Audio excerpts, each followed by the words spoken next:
ছিল কিনা বলেন? একবারে কোরআনের সাথে মিল। সেদিন কেউ বনু নুজাইরকে বলছিল দেশ সার, ওরা বলে কেমনে যাই, খাবার রান্ধিছি, এই খাবারটা কেমনে রেখে যাই।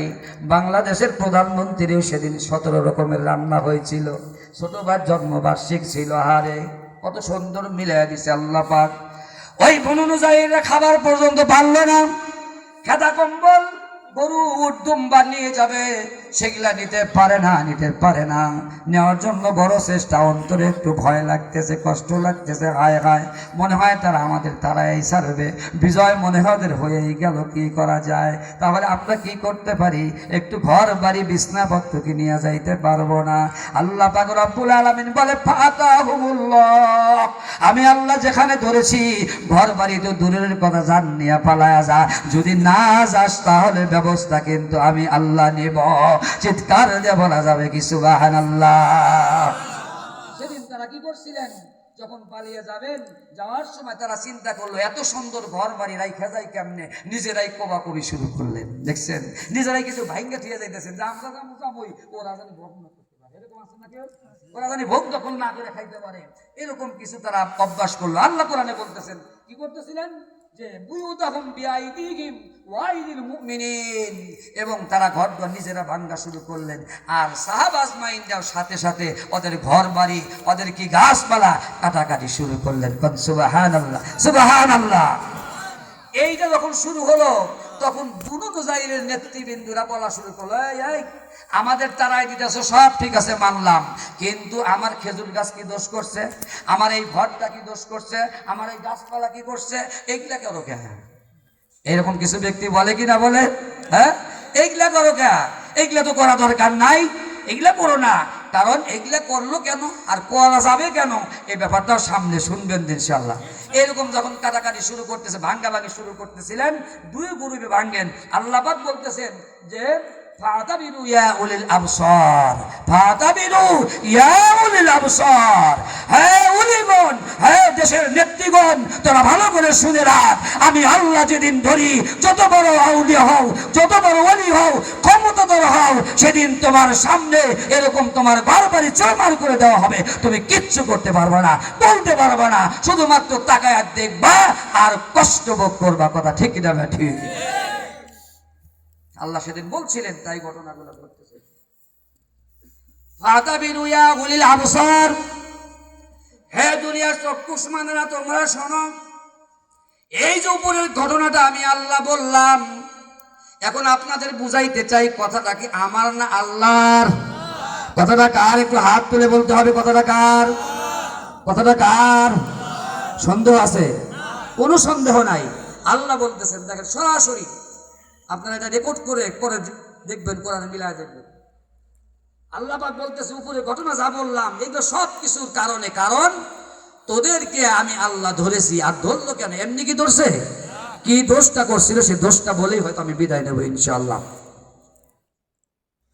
ওয়ালা আন কাতাবাল্লাহু আলাইহিমুল জালা,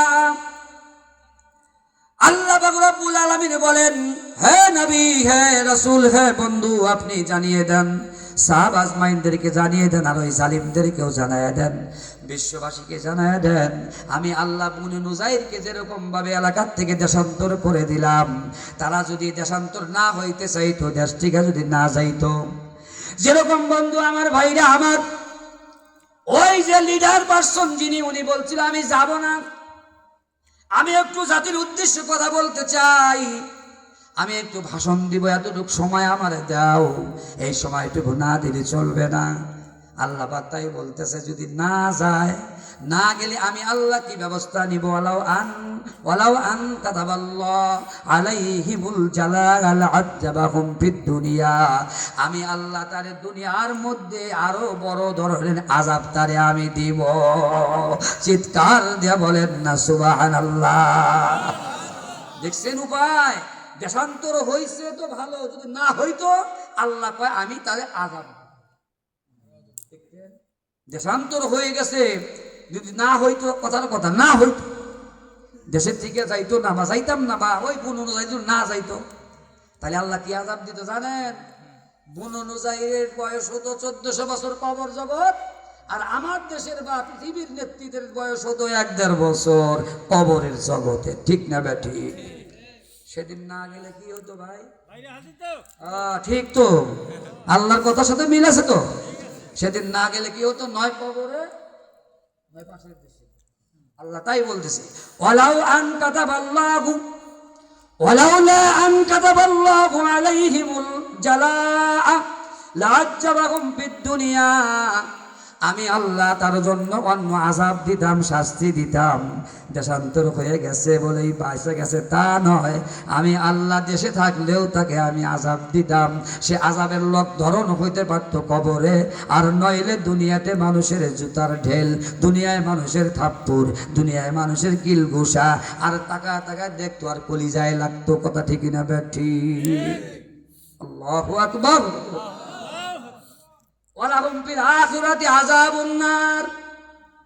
এরপরে দুনিয়ায় ধরব, শুধু তাই নয়, আমি আল্লাহ পরকালেও আযাব দিব, বড় কঠিন আযাব।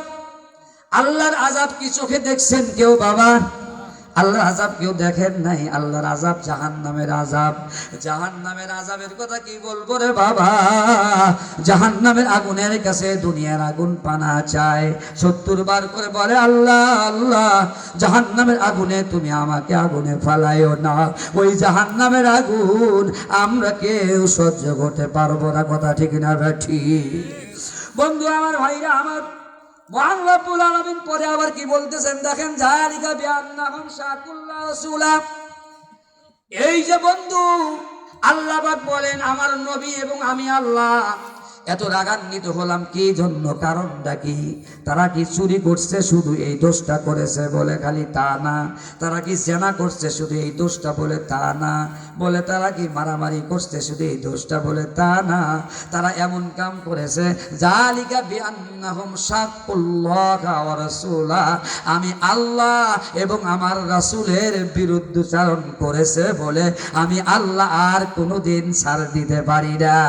চিৎকার দেব বলা যাবে কি মারহাবা? বন্ধু আমার, ভাইরা আমার, আমি বলতে চাই জালিম যারা ছিল, এই জালিমদের অন্যতম দোষটা হলো আল্লাহর আইনকে বিকৃত করেছিল। আল্লাহ বলে আমি বানাইলাম মানুষ, আর এরা আমাদের উপাধি দিল বানরের বাচ্চা আমরা, ঠিক না বে ঠিক?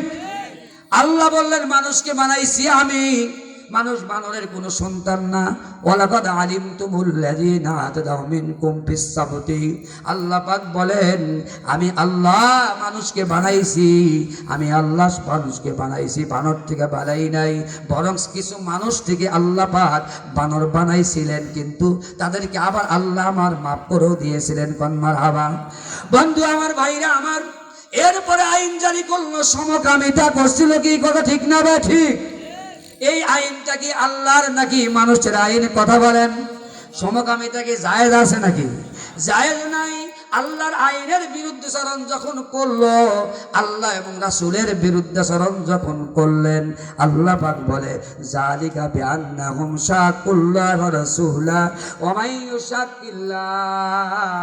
এরপরে সতর্ক করে দেয় আমার আল্লাহ, এরপরে যারা আসবেন, যারা আসতেছেন, যারা জন্ম নিতেছেন, বনু নজিরকে দিয়ে আমি বুঝাইয়া দিলাম, বনু নজাইরের সাথে যেই আচরণ হয়েছিল, এরপরে যুগে যুগে যত রকমের জালিম আসবে আর আল্লাহ বিরোধী করবে, আল্লাহর কোরআনের বিরুদ্ধাচরণ করবে, রাসূলের বিরুদ্ধাচরণ করবে, হক্কানি আলেমের বিরুদ্ধাচরণ করবে, কোরআনের বিপক্ষে কথা বলবে।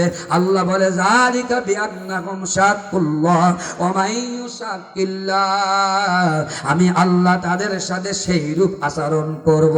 চিৎকার দিয়ে বলা যাবে কি মারহাবা? আমার কথার কি থিম পর্যন্ত বুঝতে পারছেন? এদিক সেদিকও যাই নাই, সরাসরি আয়াতের অনুবাদের মতো কথা বলে গেলাম, সময় তো কম। তাহলে আল্লাহ পাক বলতেছেন কি, এই কারণটা তাদের ছিল, অন্যায় তো করেছেই, কিন্তু আল্লাহ আল্লাহ রাসূলের যখন বিদ্বেষী কোনো মানুষ হয়ে যায়, তাকে আর ছাড় দেওয়ার সুযোগ নাই। আপনাদের এলাকার কোনো বউ, বেটার বউ, নতুন বউ, সুন্দরী রমণী বউ, এই বউটা যদি আপনার বাড়িতে আসার পরে আপনাদের আব্দুর রহিম ভাই অথবা আপনাদের চেয়ারম্যান সাহেবের কাছে যদি বিচার দেন যে হুজুর বা আব্দুর রহিম স্যার অথবা চেয়ারম্যান সাহেব, আমার বেটার বউটা নামাজ পড়ে না, এজন্য বউটা তালাক দিয়ে দেই। আপনার চেয়ারম্যান সাহেব আব্দুর রহিম ভাই এবং হুজুর সাহেব কি বলবে? বউ তালাক দেই কথা বলবে? এ কথা বলবে নাকি? বলবে একটু বুঝাগা, নামাজ পড়বো নেই, ঠিক না বে ঠিক? একটু বুঝে সুযোগ দে। এরপরে অভিযোগ দেন যে আমার বেটার বউ কি করে, আমার শাশুড়ি বিশেষ করে আমার মায়ের সাথে খারাপ ব্যবহার করছে, মার সাথে যে খারাপ ব্যবহার করে সে বউ তালাক দিতে চাই। আপনারা কি বলেন? সবাই বলবো বুঝা বুঝা, ঠিক না ভাই? ঠিক ভাই? হ্যাঁ, এরকম হাজারো কমপ্লেন যদি থাকে, হাজারো যদি কমপ্লেন তার বিরুদ্ধে থাকে, এরপরে যখন কমপ্লেন থাকে, কমপ্লেন থাকার পরেও বলবে বউ তালাক দেওয়া যাবে না, একটু বোঝা।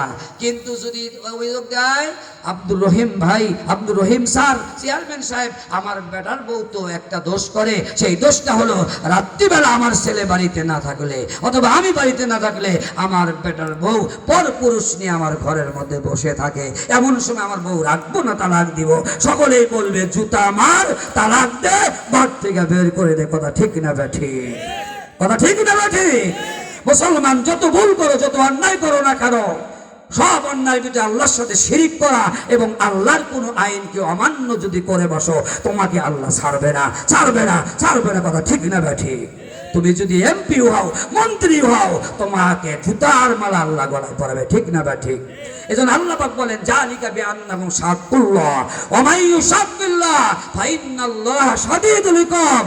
যুগে যুগে যারাই আমি আল্লাহর সাথে পাল্লা দিবে, আমি রাসূলের সাথে পাল্লা দিবে, কোরআনের সাথে পাল্লা দিবে, আমি আল্লাহ তাদেরকে শাদীদুল ইকাব, কঠিনের চাইতে কঠিন শক্ত আযাব আমি দুনিয়ায় তাদেরকে দিয়ে ছাড়বো। তাহলে কি আমাদের কি পরিবর্তন হওয়া দরকার আছে না নাই? আছে না নাই? বন্ধু আমার, ভাইরা আমার, মনে হয় সময়ের গাড়িটা আমার শেষের দিকে।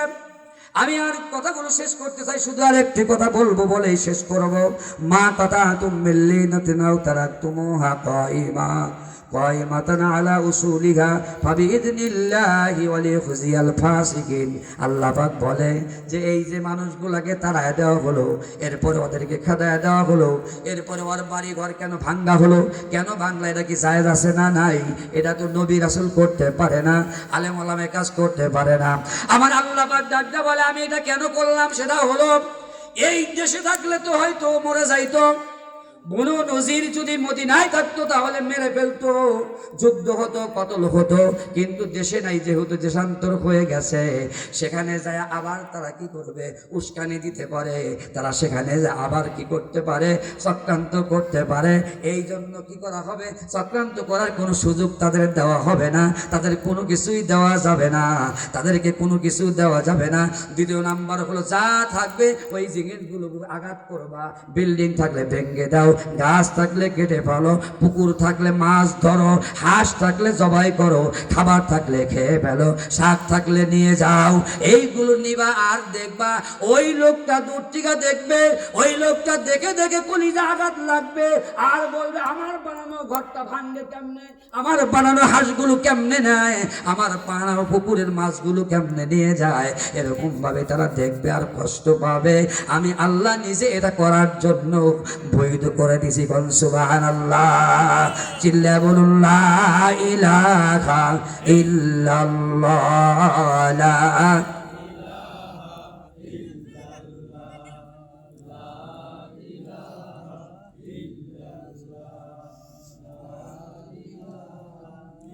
লা ইলাহা ইল্লাল্লাহু মুহাম্মাদুর রাসূলুল্লাহ সাল্লাল্লাহু আলাইহি ওয়াসাল্লাম। সম্মানিত উপস্থিতি, আমি বুঝাইতে চেয়েছিলাম যে জিনিসটা, সেটা হলো আমরা দুনিয়ায় যতদিন থাকবো আমরা জালিম হব না। রাজি আছি তো ইনশাল্লাহ?